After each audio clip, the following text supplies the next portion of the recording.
evening, everyone, depending on your time zone, and a very welcome to our Pulseway security webinar.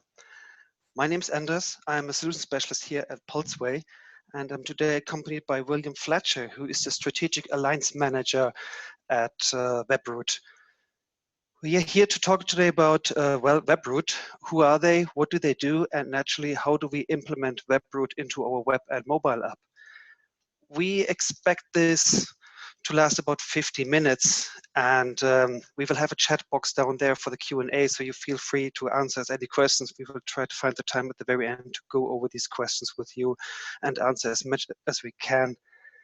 Having set the agenda now, I'm going to hand over to William to guide you through who Webroot is and what they do.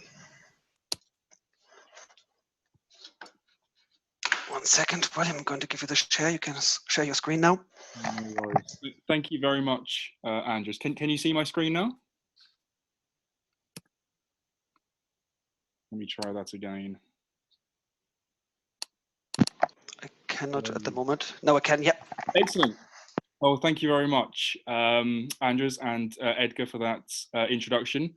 It's William Fletcher from Webroot here, and as Andres said, I'm a strategic alliances manager at Webroot. I'm also very much a technical IT security geek. It's what I love doing. In fact, I've been at Webroot since 2009, and even before that, I worked for a managed service provider and reseller that focused on Webroot products and services. So, you know, Webroot very much has been a part of my life for a very long time. So we're very happy to be partnering with Pulseway, and it's good to see so many people have decided to join us for this webinar. I can see some familiar names on the list already. So if you're already using Webroot, we very much appreciate that. And for others that are perhaps a bit new to Webroot, I hope today's webinar will be interesting. It's not going to be a sales pitch today. Instead, I thought we'd use this as an opportunity to talk about today's threat landscape. You know, to talk about some of the threats that your customers are concerned about, that you guys should really be concerned about. And there's a little bit about preventing and mitigating and using some integrated Webroot and Pulseway technologies to safeguard against those threats and provide more value to your customers. Excuse me. So some of the things we're going to be covering today are around common threats such as phishing, ransomware, and including things like people, processes, and technology. I think the people aspect is often overlooked. You know, we spend a lot of time deploying and managing products to protect against things like viruses, when often it's the user that is the risk. So I've got a few stats here to really set the scene. In fact, these are statistics from a survey of about 1,200 small to medium-sized businesses. And I thought I picked out some of the more meaningful statistics that I thought were relevant to you guys on the line. So out of those companies that were surveyed, around a quarter of them wanted more resources, wanted more technical know-how about their security and their training and education. Most of them were at least aware of common threats such as phishing and ransomware. They weren't perhaps experts, but I think it's almost impossible not to be at least aware of the threats. So it's becoming more and more of a fear and a concern. Almost everybody has, some kind of cybersecurity product. Whether that's a firewall or antivirus. They are using cybersecurity to protect their endpoints, to protect their network, their data, and their users. It's quite a funny industry, this cybersecurity business. Everybody has security products, but everybody's also being breached. And it really just is the nature of the beast. The top 3 security products or measures that we're seeing across SMBs at the moment are around antivirus, firewalls, and end user education. That's really where the money's going at the moment, and that's really where the interest is. So taking that a step further, there's some stats here about what would happen if there was a breach. And the report indicates that 35%, only 35%, about a third of customers would remain profitable after a data breach. That is absolutely terrifying. In fact, there was another stat that I read in a very recent report that indicated that 62% of companies smaller than 250 seats would actually go out of business within 6 months of a significant security breach. So that's quite a responsibility we have and you have for your customers to ensure that the security is up to scratch. 1 in 5 were a target of a cyber attack, and I think it's it really depends on how you classify cyber attacks. Phishing is so prolific these days that almost everyone is being attacked on a daily basis. And it's really about finding that balance between cybersecurity costs and the benefits, and educating the users around those subjects. So let's spend a little bit of time talking about phishing. And I think it's kind of incredible that we're still talking about phishing in 2018. I think phishing has really existed since pen and paper was developed. And certainly has been around since the dawn of email. But the reason we're still talking about it is simply because it's become much more sophisticated. It used to be very, very easy to block potential phishing emails, and even the end user could very quickly identify a potential phishing email. That's really not the case anymore. Not only have they become more sophisticated, but they've also become more targeted as well. The attackers are really doing their homework. They're finding the right people that are vulnerable to attacks. They're learning about them. And then targeting them in such a way that makes it very difficult to discern between a legitimate email and a phishing email. So in fact, 47% of attacks are considered to be targeted these days. So it's not just about mass emails and getting a 0.0001% response rate. It's about well-crafted, targeted phishing attacks, even for very small customers. Breaching or attacking a small company or a small, one of your small customers is still likely to be very lucrative for one of these attackers. Many of these phishing emails ultimately lead to some kind of malicious payload as well. It's not just about capturing usernames and passwords or other sensitive data anymore. It's actually about delivering malicious content that could cause disruption and ultimately cost the business lots of money. And I think one of the more recent ones was a ransom worm called WannaCrypt that was in the press recently. So again, the mainstream media even is reporting on more and more ransomware incidents every day. Which is, of course, very scary, but is something that we and the MSPs can use to your advantage to deliver more value to your customers. Phishing is absolutely widespread. In fact, it's estimated in the 2017 ESG report, the Verizon reports, that 90% of breaches and security incidents are related to phishing in some way. It almost doesn't matter what security products you have in place. If one of these phishing emails gets through, you're really down to the education of your end users or your customers' end users to protect the organization, and that's pretty scary. 63% of businesses have suffered an attack in the past 2 years, and a significant percentage predict an attack within the next 2 years. Essentially everybody's been attacked and everybody's expecting to be attacked at some point soon. Phishing is absolutely prolific. We see an absolutely overwhelming number of what we call zero-day websites every single day. In fact, 1.39 million every single month. These are essentially brand new websites that are created specifically for phishing emails, specifically designed to trick you into handing over your sensitive information or to deliver some kind of malicious content. And that really highlights that, traditional security methods, relying on static or even regularly updated phishing website lists is just completely ineffective. By the time these lists have been updated, they're already out of date because these websites don't exist anymore.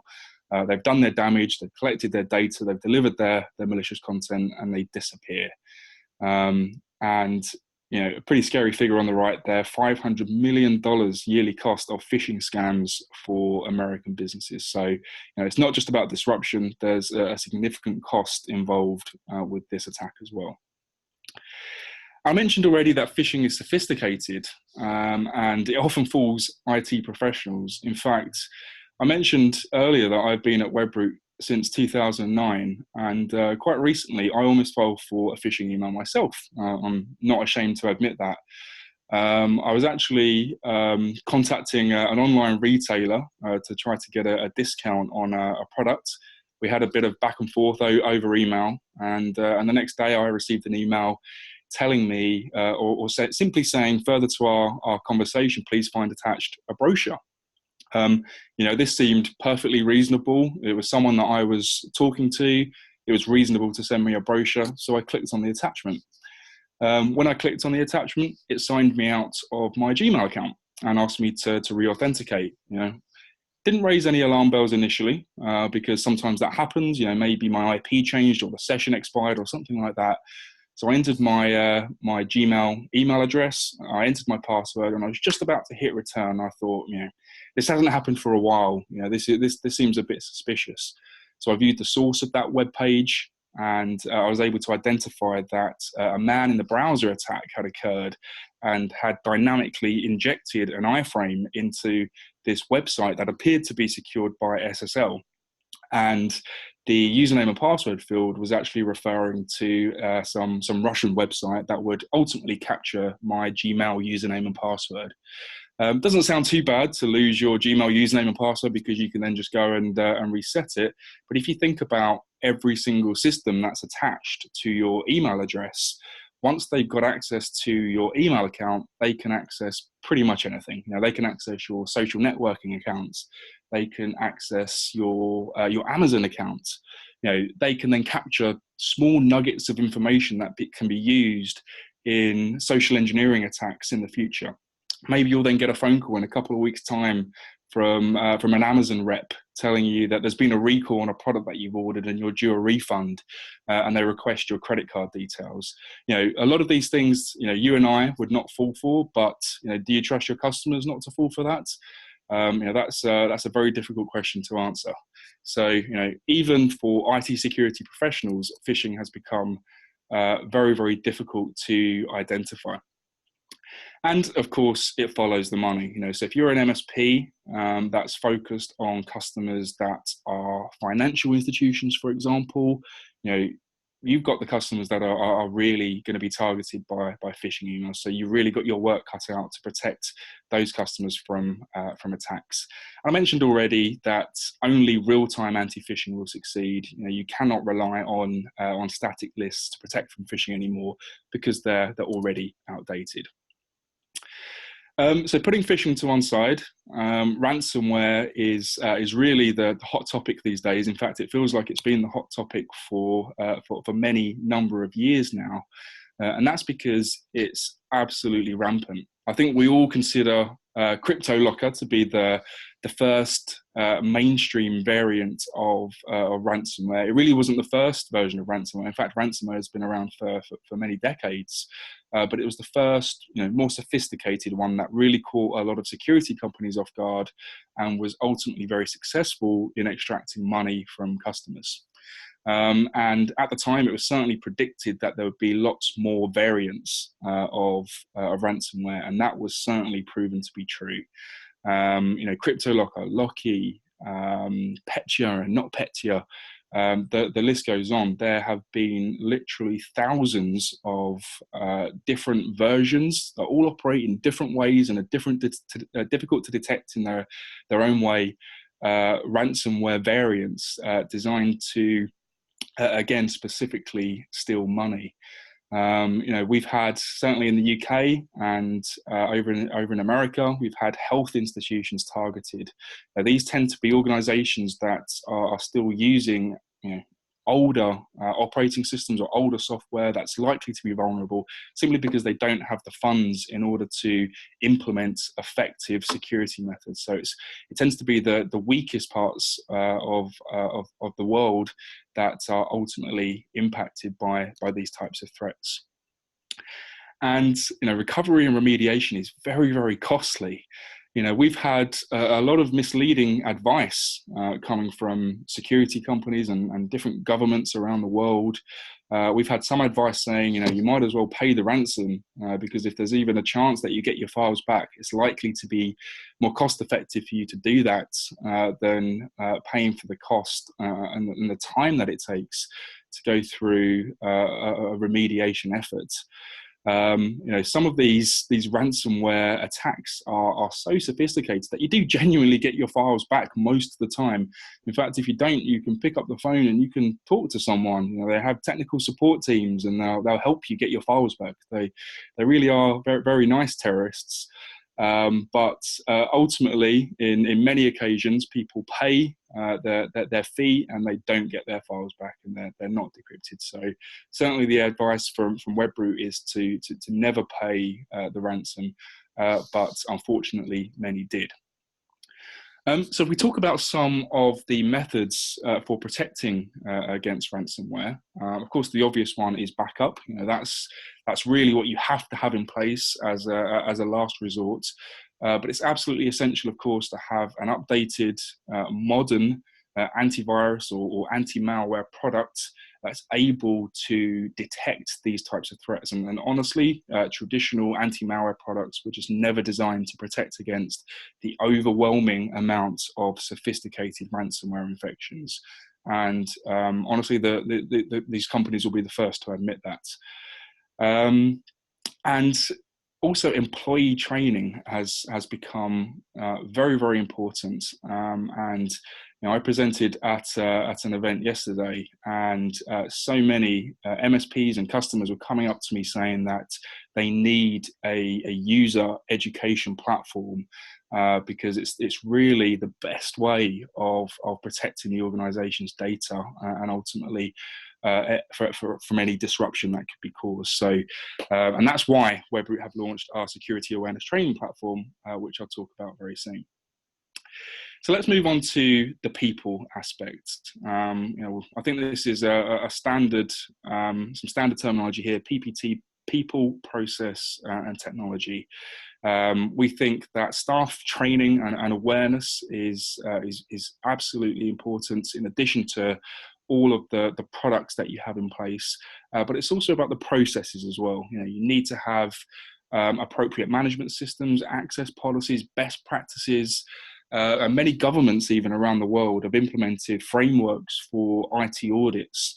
And some countries do this better than others. In the UK, it's really quite new. We have our Cybersecurity Essentials Plus, which is a government-funded initiative designed to help customers adhere to certain best practices. So many companies are failing this at the moment, and actually doing the audits is proving to be quite expensive. So there are certainly more cost-effective ways of securing your customers. MSPs are really struggling with this as well. 69% of the MSPs that Webroot surveyed don't feel fully confident to handle an attack. You guys feel that while you have a bundle of products which are best of breed that you believe in, if the worst were to happen, how would you address that with your customers, and how would you ensure that that customer remains profitable if that security incident were to occur? So obviously the goal is to stop the threats before they reach the clients, to have best practices in place, to have strong backup policies in place, to leverage regular awareness education. There's no good just training your users once when you onboard that new customer. This needs to be absolutely a regular thing, and ultimately to deploy multiple layers of protection. You cannot just rely on one product. You cannot just rely on one Webroot antivirus product. there are so many other products and layers that you need to have in place in order to ensure that your customers have the best chance of being protected. So let's talk a bit more about people. 95% of successful cyber attacks are caused by human error. I would go as far as saying that 100% of cyber attacks are caused by human error. There's always a human involved that clicked something or made some mistake or didn't update a piece of software in time. So humans always have some kind of responsibility for a cybersecurity event. People are absolutely the weakest link, and educating employees is probably the most important way to reduce your customer security risk. And we think that security awareness training is a best practice or requirement for MSPs. We spent a lot of time talking about phishing already. It's very important. We said earlier that 90% of successful data breaches are caused by user error. 55% of SMBs experienced a cyber attack in the past year, and the majority of MSPs encountered ransomware in the past year.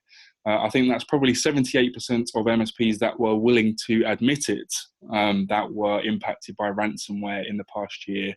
If you are an MSP that has never had a customer with a ransomware infection, then we'd like to hear from you, because you're doing something pretty special. It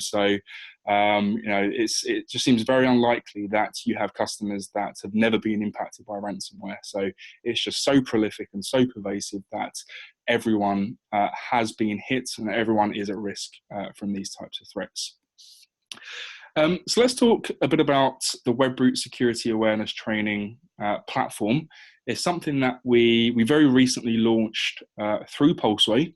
So if you're a Webroot endpoint protection customer through Pulseway already today, this is essentially an add-on module that you can add on to your existing portal, which will allow you to run campaigns for your users.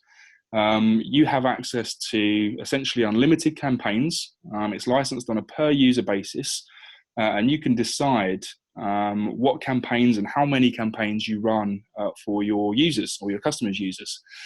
So these could be simply educational courses around best practices, password management, general awareness of antivirus and viruses and ransomware, and hundreds of different courses that your users can go through. So we give you access to all of the content. You can decide what's meaningful for your customers, and you can have this set up on a regular schedule. In addition to the training courses, you can even run phishing campaigns.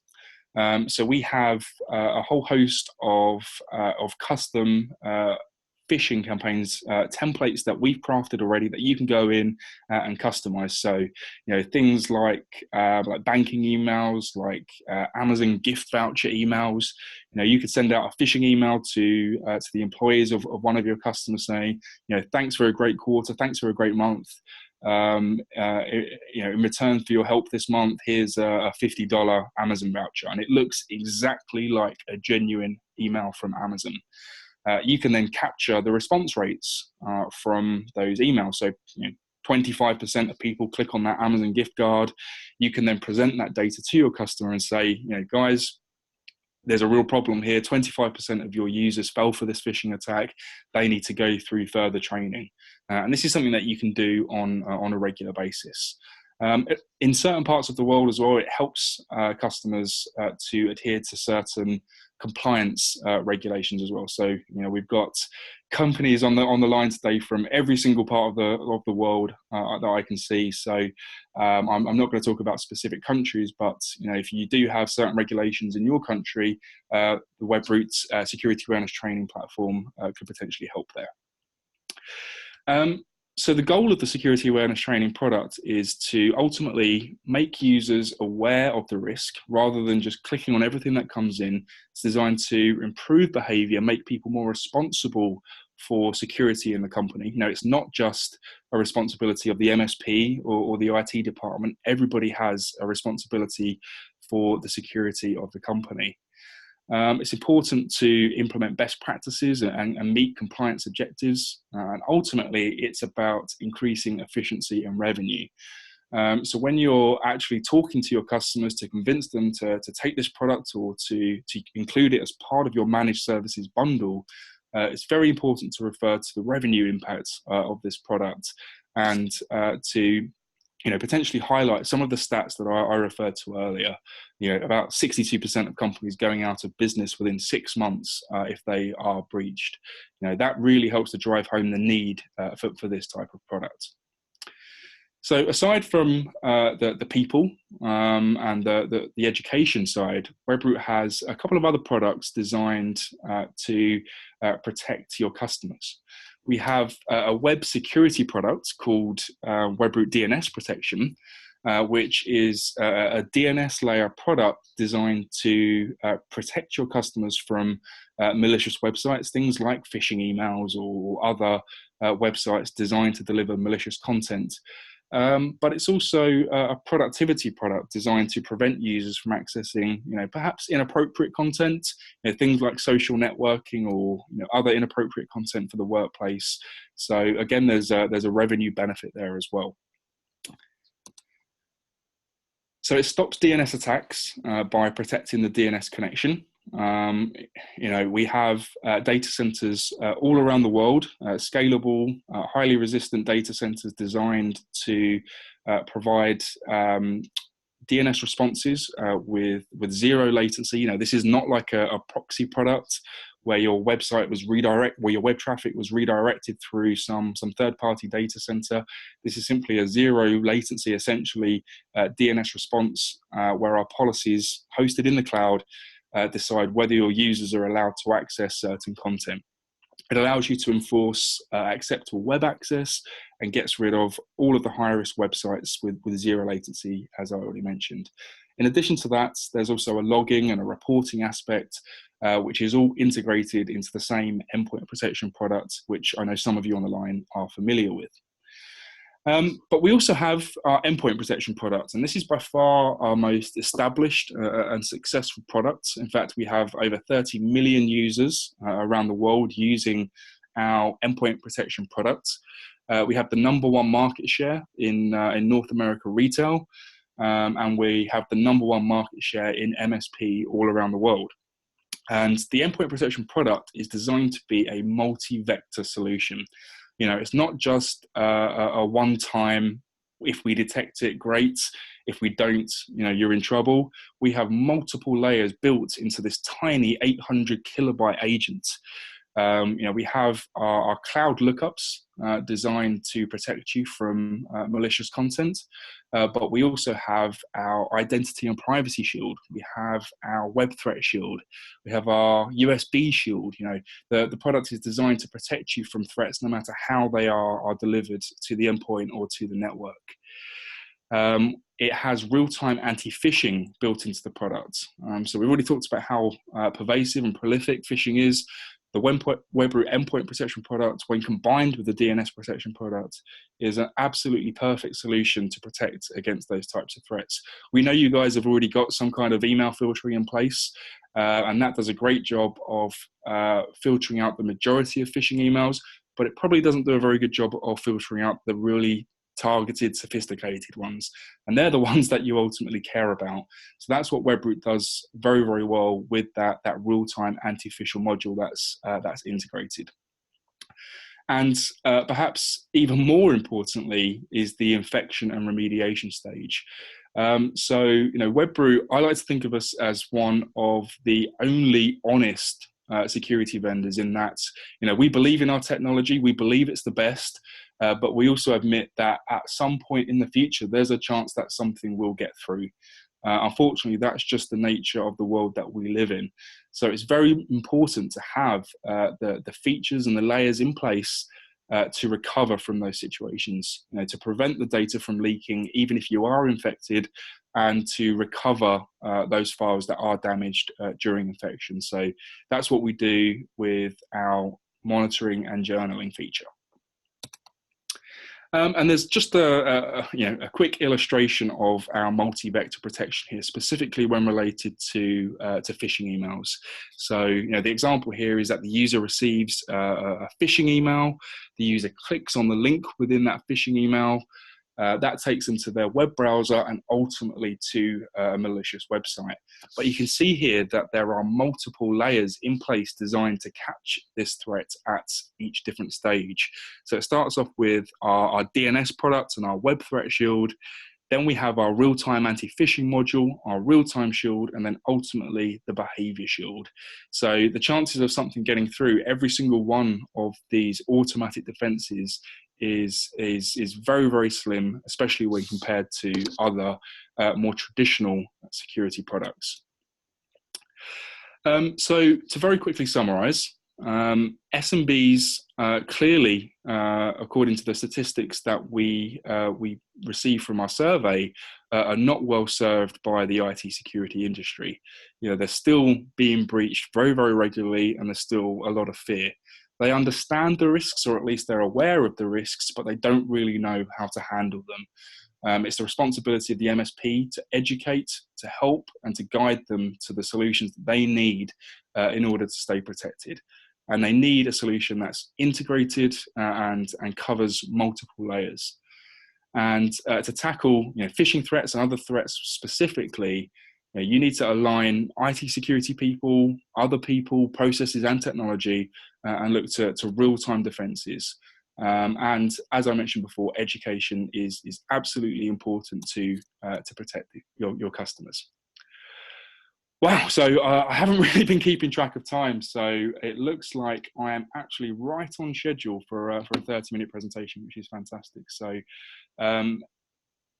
if you have any questions, I think I'm handing over to Edgar or Andres, if you're still on the line, for a quick demonstration of the Webroot endpoint protection product that's integrated with Pulseway. Thanks a lot, William, for this very interesting insight into the AV industry. There are actually quite a lot of questions already, either in the chat or in the question box. So maybe I can ask you one of those that just popped up. If you support, or if you can actually protect against the Synack ransomware that's, I think, out from August last year. I believe that you do. Yeah, absolutely. So, there are so many different versions of ransomware. And I'll be honest, guys. There has been certainly a couple of years ago, there have been variants of ransomware that caught us off guard. Some of our customers were impacted, but we were able to update our product, to update our technology to protect against some of these more sophisticated variants. It is a bit of a cat and mouse game, but I think the way that our product is designed, the way that our threat research and our threat intelligence is hosted in the cloud rather than locally on endpoints, it allows us to be much more proactive and quicker to protect against those types of threats. Thank you for that one. If you maybe unshare so I can share my screen, and then the next thing would be that I'm going to show you how we're going to implement it in Pulseway, especially how you create sites, etc. So let me share my screen for that one.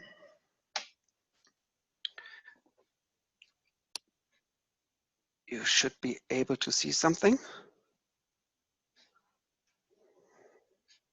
Can anyone confirm that you see my screen? Yes, I can see it, Andres. Perfect. Okay, just to talk about, I mean, most of you will know how the web app or the mobile app are looking, so I'm not going to show you anything super exciting new.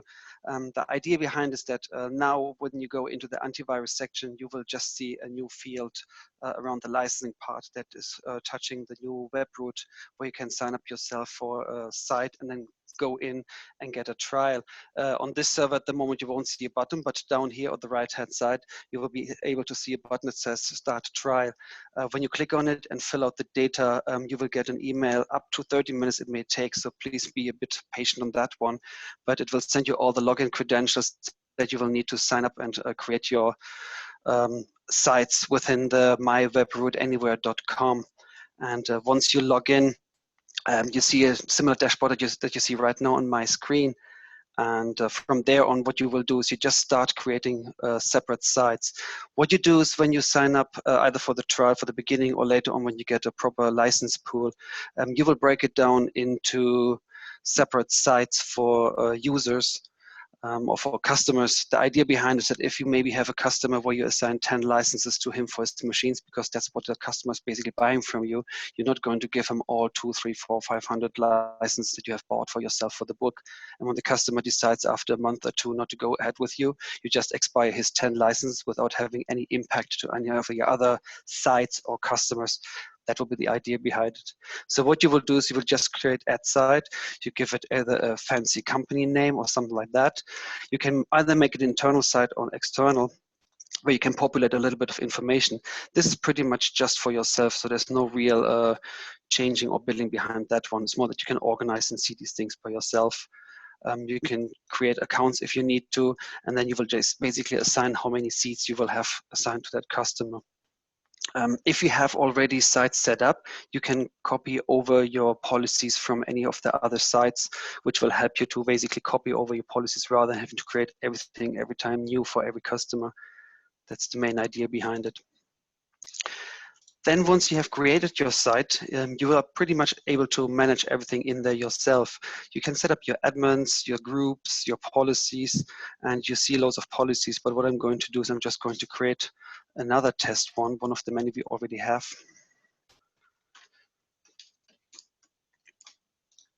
And the real secret behind this is basically that you then can drill down and turn on all the features that you really want to have in that particular policy. So do you want to have a shortcut on the desktop, yes or no? Do you want to show the system tray icon, a splash screen? Do you want to secure anywhere in the start menu? Do you actually want to have people access to the menus at all? Do you want to hide something? Favor low disk usage? So all these little things you can turn on, turn off, including a poly interval based on your likeness. I'm just going with a normal default settings for the moment. You can create your own little overrides. So if you know that you do not want to alert every time when someone's testing your system with an ICAR test, or maybe you want to turn on certain things, you are able to do so. You can create your alerting profiles, because most likely you want to be informed if you have a vulnerability or a threat somewhere on your environment. And I know one of the questions that was coming up in the chat is if we get a notification also through the web app and the mobile app. Yes, we do. Additionally, on top of it, you can create your little report, so you can go out and tell report yourself, did you have any vulnerabilities or any impacts the last few weeks, months, whatever. And if you realize you want to change the settings you gave earlier, you just go in and change your settings. It's pretty straightforward on that side. The most important part is now we're going to roll it out. So what you need to do is you need to copy your key code from your environment and then head over to the Pulseway web app. You go to your agent status where you see all your devices. You can either mask click your device or just in this case take that one. Click on install. You will have to select your engine, which is the Webroot engine. Type in your site key. Click install. And since it's the laptop I'm working off right now, you will be able to see the green Webroot logo showing up at the bottom within the next minute or two at most. And that's pretty much it, how to roll it out. There you go. It's there. It's finishing up the installation, so you see still your status over here. You can enable your Chrome extension. The same settings also apply because William just mentioned about the web DNS, and I know one of the questions for the web DNS was as well if you can mix and mingle it with any other DNS. Unfortunately, you can either do either or, because if you want to use the web DNS from Webroot in order to protect yourself, you definitely will to use that DNS server and cannot use any other one. That's the nature of DNS systems. So now that I have installed it, I can either go from here, run an update or a deep scan, or I can just head over to the normal systems, click on my particular machine, click on my antivirus setting, and click on either start scan or start update. I will start with an update for the beginning just to make sure something's happening.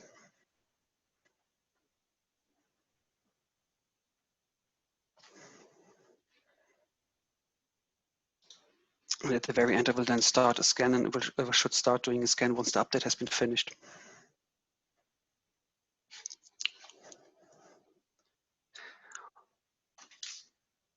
while this is running and doing something, I'm going to switch over and show you also how it's looking on the mobile app, because it's pretty much the exact very same. You have your little mobile app, you have your devices, and on your little devices, you have the old known antivirus system. And it's pretty much showing you the same status that you're used for anything else within our web app or mobile app. You can manage it from here. You can still go there. You see your notifications, and you can then also go in, start, scan, update, scan, etc. The big differences between Webroot and other tools is that you also have things like a deep scan and normal scan. The normal scan is very quick, simply by using lots of whitelisting and modern technology. That's one of the big performance things within Webroot. But what you can also do if you go to your agent status, perform on a regular basis, either through the policy or manually, to do a very deep scan, which is going over all the files again, trying to scan them and do a real deep dive investigation of everything in there. If anything happens on your environment, like a notification or an event that has been found, like a virus, etc., it will show up in your history list. So you can then go in and just create, again, a little report here as well that shows you what has been happening the last few weeks or days, or maybe after weekend when you come back and just realize, okay, some outbreak was there. What do I want to do in there? That's pretty much the same thing that you are used to it. So I hope this was helpful to you to show on. Generally, when you want to purchase more licenses as you expected or as you used to it, you can just purchase license straight from the web app. You just click on it, go through the procedure, and you can go in there. When you sign up for the very first time, something I forgot to show at the beginning, you can start with a 30 days trial from Webroot, where you can test it out and see if it does the job for you as you're expecting it. And then the 30 days will roll over into our Pulseway app and give you the chance to start testing it. So you don't have to buy the license immediately at the very first beginning. There were some questions around pricing, so I'm going to quickly bring something in for that one, just to bring it down. So we charge basically per endpoint per month $1.95 for the Webroot licenses. Additionally, on top, there is the DNS protection, which will be also $1.95 per month per endpoint. And the question came up about security anywhere training, which is basically also $135 or $120, I believe, per endpoint per month as well. William can maybe help me on that one. William, there was also one question I just saw in the chat, if the security aware training is only in English or if you also offer it in any other languages. Yes, I did answer that question by text, but for the benefit of everybody else, at the moment the content is only in English, but we are aware of the need for other languages. So we expect certainly Spanish, French, and German to come in the near future. But for now, it's English. Perfect. Thank you very much. I'm now going